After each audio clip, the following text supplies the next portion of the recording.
Welcome guys sa ato ang mga sambingay nga mga storya. Kini ato ang mga upload nga mga video guys about kini sa mga storya nga daghan kang makatunan o story with moral lessons. So ani nga storya nato ron guys, sigot na punta og storya sa usa ka tawo nga nagkalot og gold o kaning gitawag og treasure hunting. So long time ago adunay usa ka treasure hunting nga tawo nga ang ihag gyud nga tinguha gyud nga makakaplag gyud siya og mga bulawan, especially kay nasayod siya sa history in the Philippines sa time sa mga Hapon nga daghan kayong gilubong nga mga gold sa mga Hapon ato nga time. So kining mao nga tawo aduna si tinguha nga makakuha gyud siya usa sa mga treasure nga gilubong sa yuta. Pero ang problema guys kay wala siya gadget nga para pagditik kung asa ni nga gold o pila ang gilalumon sa gilubngan. Pero kabalo siya sa mga sign, kabalo siya sa mga sign kung unsa ang naka-sign nga naa diha gilubong ang treasure. So kabalo siya ni ana. Pero ang problema lang nga wala siya gadget. So adunay sign nga nakita ni sa ka-area nga diin iya katong gisugdan og kalot. Kay wa man say laing, wa man say makina, wa man say gamit nga high-tech, so ang gihimo iya lang gikinamot, pinaagi lamang sa kamot, gamit siya og bara ug yang gikalkal tong maong yuta nga naay sign. So sa tanto niyang kinalkal, lalom na kayong na kuha nga mga yuta, wala pa gyud niya nakaplagi ang gold. Okay? So niabot sa punto nga ni give up na gyud siya, ni discourage gyud siya sa pagkalot sa maong gold. So kay ni give up naman siya, so adunay nakaadto dito sa maong area nga kalutan niya nga kumpleto og gadget. So moto nga ni stop naman siya, iya namang giintrigo atong naay gadget. Karon katong naay gadget nakadetect nga doon na lang dai kaayo ang gold nga kana bang gilubngan, no? Wala nakaabot og usa ka dupa ang gilubngan sa gold. So moto nga ang nakakuha gyud kadtog yung naay detector. Okay? So ang nakakuha katong naay detector nya siya ni give up man siya sa pagkuha sa maong o pagkalkal ni atong maong gilubong nga treasure. So moto sa kalahian nagmahay siya tungod kay kung gipadayon pa daw to niya, hapit na day unta makabot niya, hapit na day makuha niya ang gilubong nga gold. So dinhi lang ta mo kutob guys sa ato ang sambingay karon. Now aduna kitay makutlo nga lesson sa ato ang pagpangalagad sa Ginoo nga usahay dali kay ta mo give up.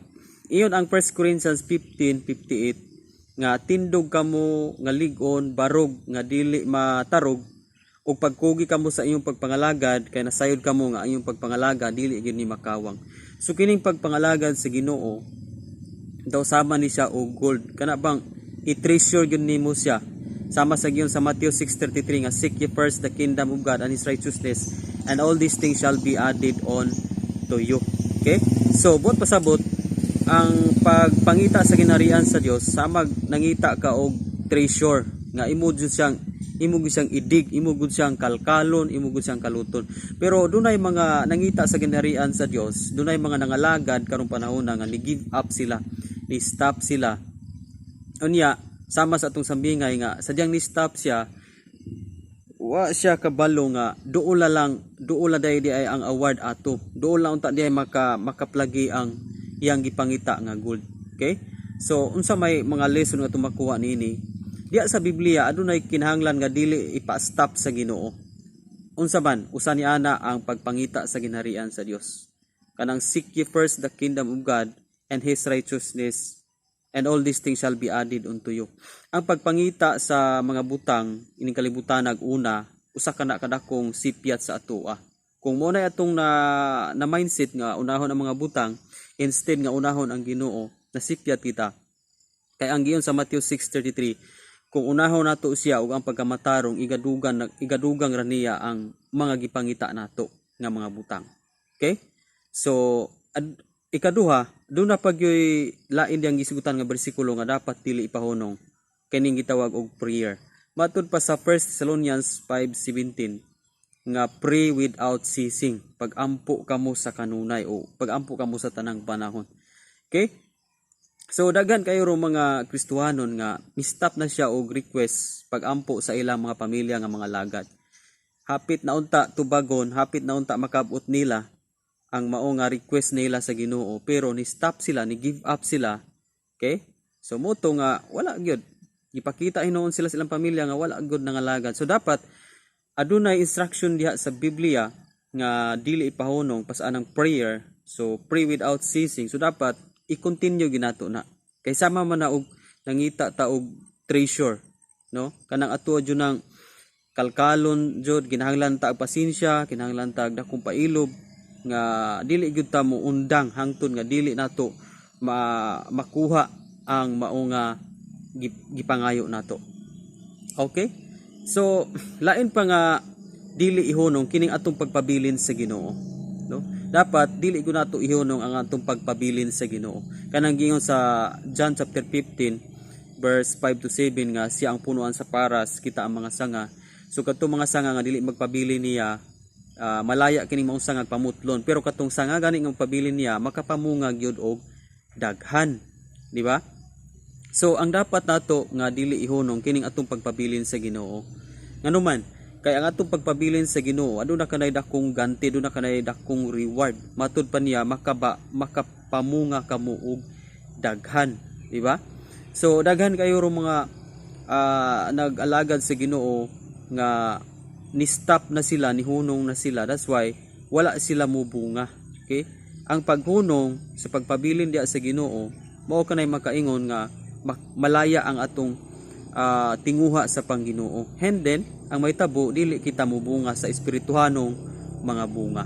So wala tay gana nga mag-serve sa Ginoo kung inana nga ato ang pamagi. So magpabilin ta diya sa Ginoo, kay ang pagpabilin diya sa Ginoo usa ka dakong treasure na nga kung magpabilin ta makakaplag itag bunga sa atong pagpangalagad sa Ginoo. Okay? So mao kini ang ato ang lesson nga makuha sa mga sambingay nga sa atong kinabuhi kinahanglan gyud ta nga dili mo give up, no? Katong maong tawo nga nagkalkal og gold, hapit na unta day makuha tong gold niya, pero kay ni stop man siya, dako kayong pagmahay sa iyang kinabuhi.